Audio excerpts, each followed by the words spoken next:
الله نحمده ونستعينه ونستغفره ونعوذ بالله من شرور أنفسنا ومن سيئات أعمالنا من يهده الله فلا مضل له ومن يضلله فلا هادي له وأشهد أن لا إله إلا الله وحده لا شريك له وأشهد أن محمدا عبده ورسوله أما بعد فإن خير الحديث كتاب الله وخير الهدي هدي محمد صلى الله عليه وسلم وشر الأمور محدثاتها وكل محدثة بدعة وكل بدعة ضلالة وكل ضلالة في النار.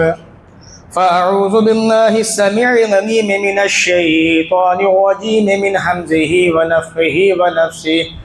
بسم الله الرحمن الرحيم. والفجر وليال عشر. وقال تعالى في موضع آخر: قل إن صلاتي ونسكي ومحياي ومماتي لله رب العالمين.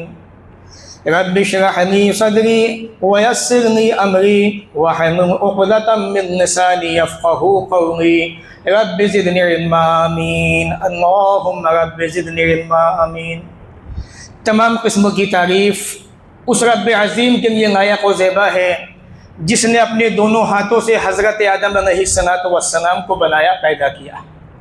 انہی سے ان کی بیوی کو نکال کر انسانی نسل کو آگے بڑھایا. انہی انسانوں کے اندر سے اپنے نیک بندوں کو نبی بنایا، رسول بنایا. آخر میں پیارے نبی محمد رسول اللہ صلی اللہ علیہ وسلم کو قیامت تک آنے والے تمام انسانوں کے لیے رحمت بنا کے بھیجا، اور یہ اعلان کر دیا قرآن مجید کے اندر: وَمَا أَرْسَلْنَاكَ إِلَّا رَحْمَةً لِلْعَالَمِينَ. اے نبی، ہم نے ساری دنیا کے انسانوں کے لیے آپ کو رحمت بنا کے بھیجا ہے. درود و سلام نازل و تمام نبیوں پر، خاص طور سے اللہ کے آخری نبی چہیتے پیارے نبی محمد رسول اللہ صلی اللہ علیہ وسلم پر. اللہم صلی علی محمد وبارک وسلم علیہ. بھائیو، بزرگوں، دوستوں، نوجوان ساتھیوں، پیاری ماؤں بہنوں، یہ مہینہ ذی قعدہ کا مہینہ ہے، اور انشاءاللہ 2 یا 3 دن کے بعد ایک ایسا مہینہ شروع ہونے والا ہے جو مہینہ اللہ کی نگاہوں کے اندر بڑی عظمتوں والا، بڑی فضیلتوں والا، بڑی برکتوں والا مہینہ ہے. آپ نے سنا ہوگا پیچھے رمضان کے مہینے کے اندر جب رمضان کا مہینہ آتا ہے رب کی رحمتیں نازل ہوتی ہیں، رب کی رحمتوں کی بارشیں ہوتی ہیں. بندے اللہ رب العالمین کی عبادت کے ذریعے، اطاعت کے ذریعے، نوافل کے ذریعے، ذکر و اذکار کے ذریعے اپنے رب کے نزدیک آنے کی کوشش کرتے ہیں. جس طریقے سے اللہ تعالیٰ نے رمضان کے مہینے کو فضیلت عطا کی، اس مہینے کے اندر 10 عظیم راتیں اللہ نے بنائیں. 12 مہینوں کے اندر وہ 10 عظیم راتیں سب سے افضل، سب سے بہتر. اسی طریقے سے 12 مہینوں کے اندر 4 مہینے حرمت والے، ادب والے بنائے: ذی قعدہ، ذی الحجہ، محرم، اور چوتھا مہینہ رجب کا مہینہ جو عربی زبان کے اعتبار سے، عربی مہینوں کے اعتبار سے چھٹا مہینہ ہے. اسی طریقے سے جہاں اللہ تعالیٰ نے جمعہ کے دن کو فضیلت عطا کی، اسی طریقے سے اللہ رب العالمین نے جہاں پر پیر کے دن کو، جمعرات کے دن کو، ہر مہینے کے 3 دنوں کو، 13، 14، 15 تاریخ کے دنوں کو اہمیت عطا کی، اسی طریقے سے 12 مہینوں کے اندر اللہ تعالیٰ نے سب سے زیادہ فضیلت، سب سے زیادہ عظمت، سب سے بڑا درجہ، مرتبہ دنوں کے اندر کسی کو دیا تو وہ ذی الحجہ کے 10 دنوں کو دیا. اس لیے حافظ ابن حجر رحمۃ اللہ علیہ نے فتح الباری کے اندر لکھا کہ آخر اس کی وجہ کیا ہے کہ اللہ تعالیٰ نے رمضان کی راتوں کو سب سے عظیم بتایا اور ذی الحجہ کے دنوں کو سب سے عظیم بتایا. اس کی وجہ یہ ہے کہ ان 10 دنوں کے اندر نیکیوں میں اضافہ ہوتا ہے. اللہ رب العالمین کے یہاں پہ نیکیوں کے جو درجات ہیں وہ بڑھ جاتے ہیں. انہی دنوں کے اندر قربانی کا بھی دن آتا ہے، انہی دنوں کے اندر عرفہ کا دن بھی آتا ہے جب حاجی میدان عرفات میں ہوتے ہیں. انہی دنوں کے اندر جو ہے قربانی کا عظیم دن بھی آتا ہے. اس طریقے سے بڑی اہم عبادتیں ان 10 دنوں کے اندر جمع ہو جاتی ہے. اسی بنیاد پہ محدثین نے کہا ہے کہ رمضان کی راتیں سب سے افضل ہیں اور ذی الحجہ کے شروع کے 10 دن سب سے بہتر، سب سے افضل ہیں. تو عن قریب یہ ایام شروع ہونے والے ہیں. اس لیے ہماری ذمہ داری کیا بنتی ہے کہ اس کے آنے سے پہلے اس کی تیاریاں کریں۔ گھر میں شادی کا پروگرام ہوتا ہے، پہلے سے انتظامات ہوتے ہیں، گھر میں خوشی کا موقع ہوتا ہے، پہلے سے تیاریاں ہوتی ہیں۔ 2 دن کے بعد انشاءاللہ یہ مہینہ ذی الحجہ کا ہمارے سامنے آنے والا ہے، اس کی تیاریاں کیجیے۔ تیاری کیسے کریں گے؟ عبادات کے ذریعے، نفل کے ذریعے، ذکر و اذکار کے ذریعے سے، کتاب و سنت کی پیروی کے ذریعے سے، ہر اس عمل کے ذریعے سے جسے اللہ تعالیٰ پسند فرماتا ہے۔ اسی میں رب عظیم نے فرمایا والفجر، قسم فجر کی، ولیال عشر، قسم 10 راتوں کی۔ اللہ رب العالمین نے ذی الحجہ کے 10 دنوں کی قسم کھائی۔ اسی لیے حضرت عبداللہ ابن عباس رضی اللہ تعالی عنہما نے فرمایا کہ اس سے مراد ذی الحجہ کے کیا ہے؟ 10 دن، جو اللہ نے قسم کھائی ہے۔ محدثین نے اسی بات کو کتاب و سنت کے اندر بیان کیا۔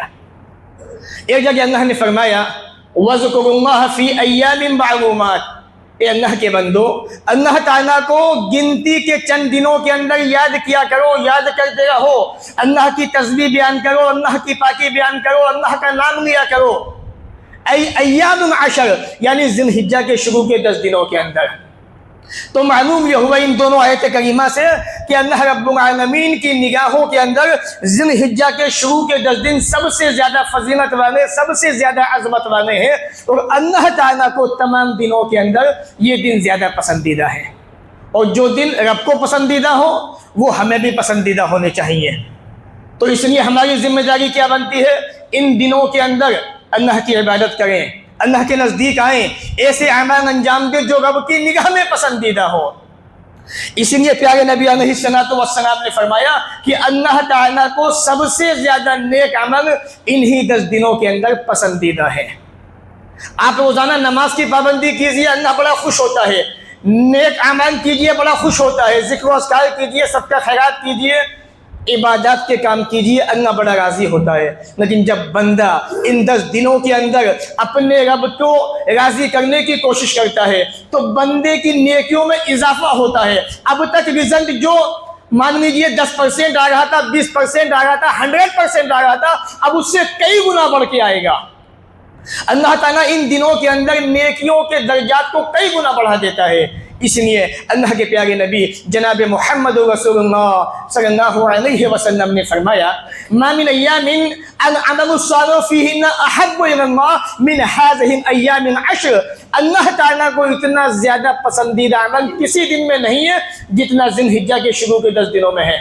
قالوا صحابہ نے کہا اللہ کے رسول، ایک آدمی میدان جہاد پہ جاتا ہے وہ بھی اللہ کو پسندیدہ نہیں؟ کہا ہاں، ایک آدمی میدان جہاد پہ جا رہا ہے، اللہ تعالیٰ کو اس میدان جہاد پہ جانے والے بندے کا عمل پسندیدہ نہیں ہے جتنا ان 10 دنوں کے اندر نیک عمل زیادہ پسندیدہ ہے۔ ہاں یہ اور بات ہے، ایک آدمی جہاد پہ گیا، شہید ہو گیا، واپس نہیں آیا تو اور بات ہے، اس کا درجہ بڑھ جاتا ہے، اس کا ثواب بڑھ جاتا ہے۔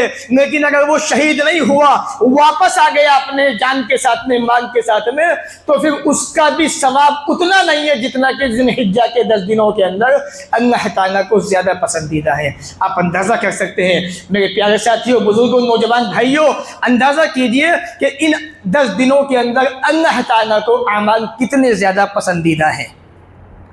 وجہ کیا ہے؟ سبب کیا ہے؟ انہی دنوں کے اندر عرفہ کا دن بھی آتا ہے، جس دن کے تعلق سے پیارے نبی نے کیا فرمایا؟ ما من یوم اکثر من ان یعتق اللہ عبدا من النار من یوم عرفہ۔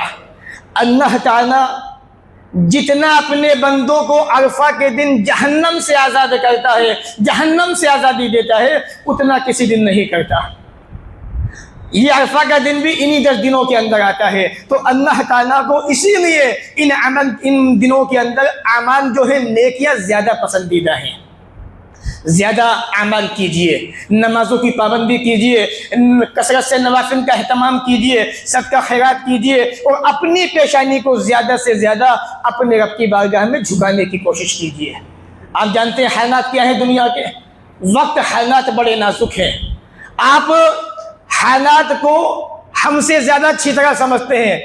دن بدن فتنے پیدا ہو رہے ہیں، سماج کے اندر برائیاں جنم لے رہی ہیں، اور مسلمان پریشان ہوتا جا رہا ہے۔ لوگ جو ہے حیران و پریشان ہے کہ اب کیا ہوگا، اب کیا ہوگا۔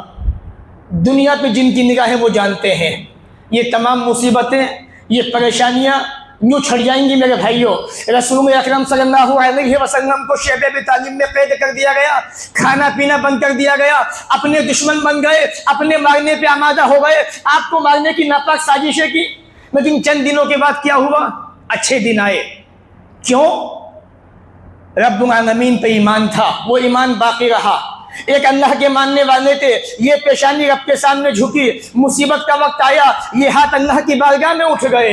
اس لیے حدیث میں آتا ہے ترمذی وغیرہ کے اندر، اگر تم یہ چاہتے ہو، پسند کرتے ہو کہ اللہ تعالیٰ تمہیں مصیبت میں، پریشانی میں یاد رکھے، آج یہ مصیبت کے دن ہیں، آدمی کبھی مہنگائی سے پریشان ہے، کبھی کسی چیز سے پریشان ہے، کبھی شادی بیاہ سے پریشان ہے، ہر انسان جو ہے ڈرا ہوا ہے، سہما ہوا ہے۔ اگر ایسے وقت میں اپنے رب کو یاد کر لو، رسول اکرم نے فرمایا پروردگار تمہیں مصیبت میں، پریشانی میں یاد رکھے گا۔ جب خوشحالی آئے تو اللہ کو یاد رکھو، اللہ کو یاد کرتے رہو۔ تو آپ اندازہ کیجئے، یہ مصیبت پریشانی کے ایام میں اللہ کو یاد رکھو گے، اللہ تمہیں یاد رکھے گا۔ فائدہ تبھی ہوتا ہے جب بندہ اللہ کو یاد کرتا ہے۔ رسول اکرم نے یاد کیا، چند دنوں کے بعد ساری مصیبتیں، پریشانیاں ختم ہو گئی، اور چند سالوں کے بعد مکہ میں فاتحانہ طور پہ داخل ہو گئے۔ تو بتانے کا مقصد یہ ہے، جتنا اپنے رب کو یاد رکھو گے، جتنا اللہ کے نزدیک آؤ گے، وہ تمام مصیبتوں سے، پریشانیوں سے نجات دینے والا ہے۔ وہی وہ رب ہے جو اپنے بندوں کو عرفہ کے دن جہنم سے آزاد کرتا ہے۔ عرفہ کا دن بھی انہی دنوں کے اندر آتا ہے۔ ان 10 دنوں کی فضیلت کی ایک وجہ، سبب یہ بھی ہے کہ ان 10 دنوں کے اندر قربانی کا بھی دن آتا ہے۔ قربانی جو اللہ کو بہت زیادہ پسندیدہ ہے۔ اللہ تعالیٰ چاہتا ہے کہ بندے میرے لیے قربانی دیا کریں، لیکن جس قربانی میں اخلاص ہونا چاہیے تھا، خلوص ہونا چاہیے تھا، جو قربانی خالص اللہ کی رضا کے لیے ہونی چاہیے تھی، اس قربانی کے اندر بھی بندوں نے دکھاوے شروع کر دیے، ایک دوسرے سے آگے بڑھنے کی کوشش شروع کر دی۔ جبکہ پیارے نبی نے کیا فرمایا کہ اللہ تعالیٰ کو تمام دنوں کے اندر ذی الحجہ کے سب سے زیادہ پسندیدہ قربانی کا دن ہے۔ کیوں؟ ایک بندہ مومن، ایک مسلمان بندہ، رب کے آگے پیشانی جھکانے والا بندہ، وہ یہ چاہتا ہے پروردگار آج سب سے عظیم دن ہے، میں چاہتا ہوں میری یہ قربانی، میری یہ محنت، میری یہ کوشش تو قبول فرما دے۔ جس قربانی میں یہ جذبہ ہوا کرتا تھا، آج دکھاوے شروع ہو گئے۔ اللہ نے کیا کہا سورہ انعام کے اندر؟ اے نبی کہہ دیجئے اِنَّ صَلَاتِي، بے شک میری نماز، وَنُسُكِي، میری قربانیاں، میری عبادتیں، وَمَحْيَايَ، یہ زندگی جو سانسیں چل رہی ہے، وَمَمَاتِي، میری موت بھی آئے گی، لِلَّهِ رَبِّ الْعَالَمِينَ، اس اللہ کے لیے ہے جو سارے جہاں کا پالنے والا، سارے جہاں کا رب ہے۔ ایک جذبہ یہ ہونا چاہیے مومن کے اندر، مسلمان کے اندر۔ آج ہمارے جذبے ختم ہو گئے، دنیا کے پیچھے بھاگے جا رہے ہیں۔ جو دنیا کبھی کسی کے نہیں ہو سکتی، اگر کوئی ہوا ہے تو وہ رب کی ذات ہے، کسی کے کوئی کام آئے گا تو وہ اللہ کام آئے گا، جس نے ہم سب کو پیدا کیا، آپ کو پیدا کیا۔ تو کہہ دیجئے میری نماز، میری قربانی، میرا جینا مرنا سب اللہ رب العالمین کے لیے ہے، نہ شریک ہے، نہ جس کا کوئی ساجی نہیں، کوئی پارٹنر نہیں۔ تو قربانی سب سے عظیم دن ہے، اللہ تعالیٰ کو سب سے زیادہ پسندیدہ یہ دن ہے۔ اسی لیے اللہ کے نبی صلی اللہ علیہ وسلم قربانی کے دن بے شمار جانوروں کو اللہ کے راستے میں ذبح کیا کرتے تھے۔ تو اپنی نیتوں کے اندر اخلاص پیدا کیجئے، اپنی نیتوں کو خالص کیجئے۔ فائدہ کیا ہوگا؟ اللہ تعالیٰ آپ کے عمل کو کئی گنا بڑھا دے گا۔ اما عائشہ نے کہا تھا اللہ کے نبی یہ بتائیے، جب ایک فوج قیامت سے پہلے مقام بیدا پہ آئے گی خانہ کعبہ کو ڈھانے کے لیے، صحیح مسلم کے الفاظ ہیں، تو جب وہ مقام بیدا پہ پہنچے گی، یخسف بأولہم وآخرہم، اسٹارٹنگ سے لے کے آخر تک جتنے لوگ ہوں گے سب کو اللہ تعالیٰ زمین میں دھسا دے گا۔ اب عائشہ نے کہا اللہ کے نبی اللہ تعالیٰ سب کو زمین میں دھسا دے گا، اس کے اندر تو بازاری لوگ بھی ہوں گے، ان کا کیا قصور ہے؟ ان کا تو کوئی گناہ نہیں ہے۔ ایک فوج خانہ کعبہ کو ڈھانے آئے گی، وہ تو مجرم ہے، گنہگار ہے، ٹھیک ہے، بات سمجھ میں آتی ہے، لیکن بازار میں جو لوگ ہیں ان کا کیا قصور ہے اللہ کے نبی؟ وہ کیوں دھسائے جائیں گے؟ پیارے نبی نے فرمایا عائشہ جب عذاب آتا ہے، جب مصیبت آتی ہے، پریشانی آتی ہے تو وہ سب کو اپنی چپیٹ میں لے لیتا ہے، لیکن جب قیامت کے دن ان کو اٹھایا جائے گا، یبعثہم اللہ علی نیاتہم، اللہ تعالیٰ تمام انسانوں کو ان کی نیت کے حساب سے اٹھائے گا۔ آپ کی نیت کیسی تھی؟ آپ نے قربانی دی، آپ کی نیت کیا تھی؟ آپ مسجد میں نماز پڑھنے آئے، نیت میں خلوص تھا کہ دکھاوا تھا؟ یہ اللہ تعالیٰ جانتا اور آپ جانتے، کوئی نہیں جانتا۔ تو نیت جتنی صاف ہوگی، جتنی خالص ہوگی، جتنی بہتر ہوگی، عمل کا وزن بھی اسی حساب سے بڑھ جاتا ہے۔ تو معلوم یہ ہوا کہ آدمی کو قربانی کے دن جو ہے قربانی خلوص نیت کے ساتھ میں دینی چاہیے۔ ایک اور چیز، جو آدمی قربانی کرنا چاہتا ہے، یہ مسئلہ اس کے لیے ہے جو آدمی قربانی کا ارادہ کر رہا ہے، اسے چاہیے ذی الحجہ کا چاند دیکھنے سے پہلے ناخن کاٹنے، بال کٹوانے اپنے۔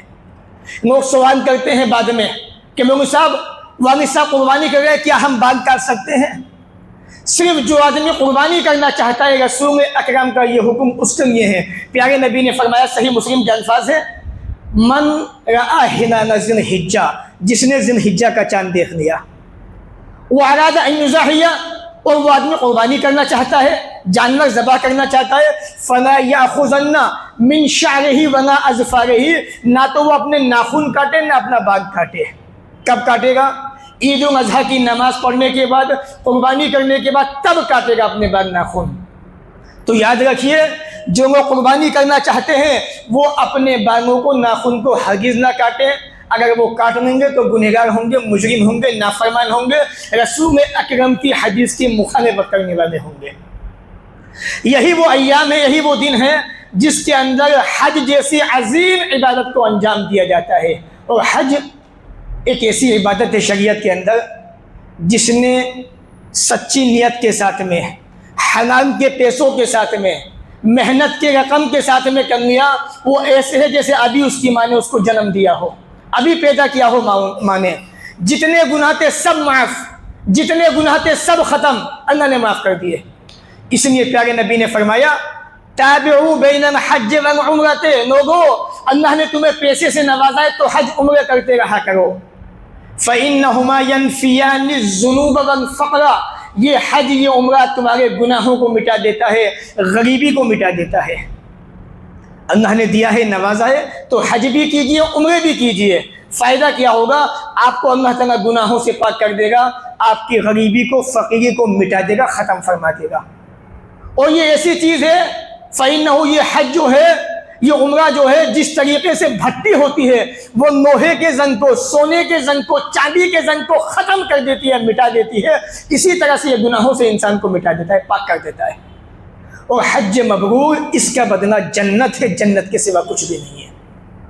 تو معلوم یہ ہوا، جن کو اللہ تعالیٰ نے نوازا ہے، دیا ہوا ہے، عطا کیا ہے، انہیں چاہیے کہ حج عمرے کرتے رہیں، کیونکہ یہ اللہ کی بہت بڑی نعمت ہے ان کے لیے، اور اللہ تعالیٰ اس کے ذریعے سے گناہوں کو مٹا دیتا ہے، معاف کر دیتا ہے۔ یہی وہ دن ہے ذی الحجہ کے، جن 10 دنوں کے اندر پیارے نبی نے تمام مسلمانوں کو روزے کا حکم دیا۔ پیارے رسول کی حدیث ابو داؤد کے اندر موجود ہے، کتاب الصیام کے اندر، کان رسول اللہ صلی اللہ علیہ وسلم یصوم 9 ذی الحجہ ویوم عاشوراء و3 ایام من کل شہر اول اثنین من الشہر والخمیس رواه افضل الصیام، کہ پیارے نبی علیہ السلام ذی الحجہ کے شروع کے 9 روزے رکھتے تھے، 1 ذی الحجہ سے 9 تاریخ تک، ذی الحجہ تک یہ 9 روزے آپ ادا فرماتے تھے، رکھتے تھے۔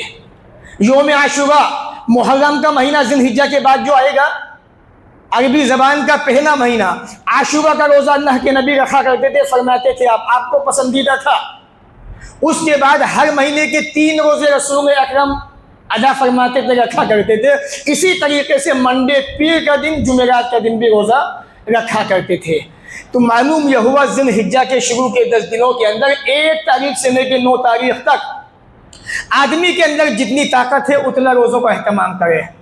اگر آدمی بائی چانس نہیں رکھ پاتا، روٹین میں نہیں ہے، عادت میں نہیں ہے، نہیں جاگ پایا، تو کم سے کم 9 ذی الحجہ کا روزہ ضرور رکھے۔ اس کی وجہ کیا ہے؟ سبب کیا ہے؟ وجہ یہ ہے، پیارے نبی نے فرمایا، صوم یوم عرفۃ احتسب الی اللہ ان یکفر السنۃ التی والتی بعدہ، رواہ مسلم۔ پیارے نبی نے فرمایا 9 ذی الحجہ عرفہ کے دن کا روزہ آدمی کے 2 سال کے گناہوں کو مٹا دیتا ہے۔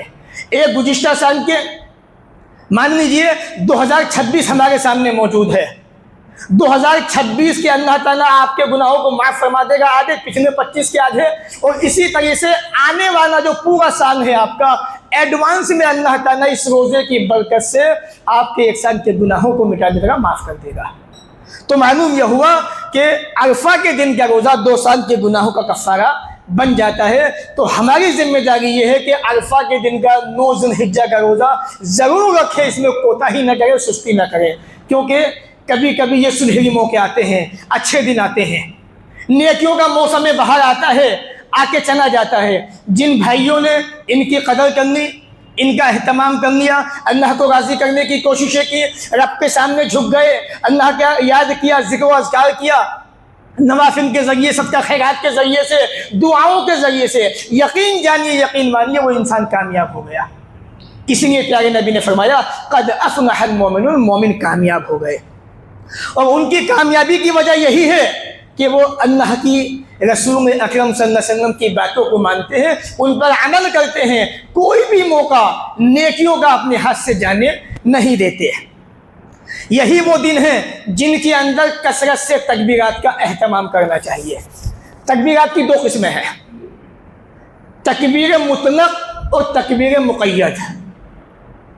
پیارے نبی علیہ الصلوۃ والسلام نے فرمایا، حدیث احمد کے اندر موجود ہے، ما من ایام العمل، اللہ رب العالمین کو جتنا زیادہ پسندیدہ نیک عمل ان 10 دنوں کے اندر ہے اتنا کسی میں نہیں ہے۔ اب کیا کرو گے؟ فَأَكْثِرُوا فِيهِنَّ، تو ان میں زیادہ سے زیادہ کہا کرو، پڑھا کرو، ادا کیا کرو۔ کیا؟ من التحلیل لا الہ الا اللہ، والتکبیر اللہ اکبر، والتحمیل اللہ اکبر، اللہ اکبر، الحمدللہ۔ کیا پتہ چلا؟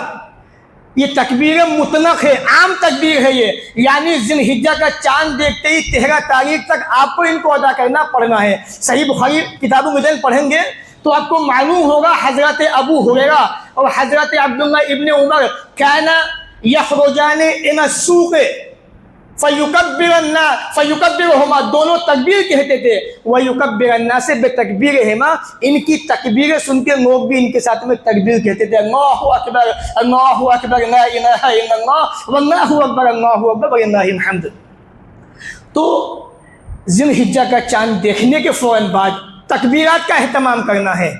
ایک تکبیر میں آپ کو بتا دیتا ہوں، ایک تو وہ تکبیر ہے جو ان 10 دنوں کے اندر، اور دوسری تکبیر تکبیر مقید 9 تاریخ سے، عرفہ کے دن سے لے کے 13 ذی الحجہ تک ادا کی جاتی ہے۔ وہ یہی تکبیر ہے، اللہ اکبر، اللہ اکبر، لا الہ الا اللہ، واللہ اکبر، اللہ اکبر، وللہ الحمد، اللہ اکبر کبیرہ والحمد للہ کثیرہ، وسبحان اللہ بکرۃ واصیلہ۔ تکبیر یہ مقید ہے جو عرفہ کے دن 9 تاریخ سے لے کے 13 تک پڑھی جائے گی، اور تکبیر مطلق جو عام ہے ذی الحجہ کا چاند دیکھنے سے لے کے پڑھی جائے گی، اس کے اندر پیارے نبی کی حدیث جو احمد کے اندر موجود ہے، انشاءاللہ بات کو ختم کرتا ہوں، بس آخری حدیث۔ پیارے نبی فرماتے ہیں جب مجھے معراج ہوئی تو میری ملاقات حضرت ابراہیم علیہ السلام سے ہوئی، تو حضرت ابراہیم علیہ السلام نے کہا کہ یا محمد، اے محمد صلی اللہ علیہ وسلم، اخبر امتک، اپنی امت کو خبر دینا، بتانا اور میرا سلام کہنا کہ ابراہیم علیہ السلام نے محمد رسول اللہ کی امت کو سلام کیا ہے، سلام کہا ہے۔ جنت کی مٹی بڑی زرخیز ہے، کھیتی کے قابل ہے، اس پہ جتنا ہن چلے گا اتنا کھیتی دے گی، فصل اگائے گی، وہ بنجر نہیں ہے وہ۔ اور اس کی کھیتی کیا ہے؟ وہاں ہن چلانا کیا ہے، وہاں آپ اپنا پودا کیسے گاڑ سکتے ہیں؟ اصل چیز یہ ہے، وہ ہے سبحان اللہ والحمد للہ ولا الہ الا اللہ واللہ اکبر۔ یہ تکبیر مطلق ہے، ان تکبیرات کا جتنا زیادہ آپ اہتمام کریں گے ان 10 دنوں کے اندر، آپ کے نام کے پودے جنت کے اندر بڑھتے رہیں گے، لگتے رہیں گے، جب تک آپ ان کا اہتمام فرماتے رہیں گے۔ تو معلوم یہ ہوا ذی الحجہ کا چاند دیکھنے کے بعد تکبیرات کا اہتمام شروع کر دینا چاہیے۔ یہ تکبیر مطلق ہے جیسا کہ احادیث کے اندر موجود ہے، اور تکبیر مقید 9 ذی الحجہ عرفہ کے دن سے لے کے 13 ذی الحجہ تک آپ کو ادا کرنی ہے۔ یہ تھی چند باتیں آج کے جمعہ کے خطبے کے تعلق سے۔ اللہ تعالیٰ ہمیں بھی آپ کو بھی ان باتوں کو سننے کے بعد، سمجھنے کے بعد عمل کی توفیق عطا فرمائے۔ جب تک دنیا میں زندہ رکھے، عزت سے رکھے، خاتمہ بھی ہو تو ایمان پر ہو۔ وآخر دعوانا ان الحمد للہ رب العالمین۔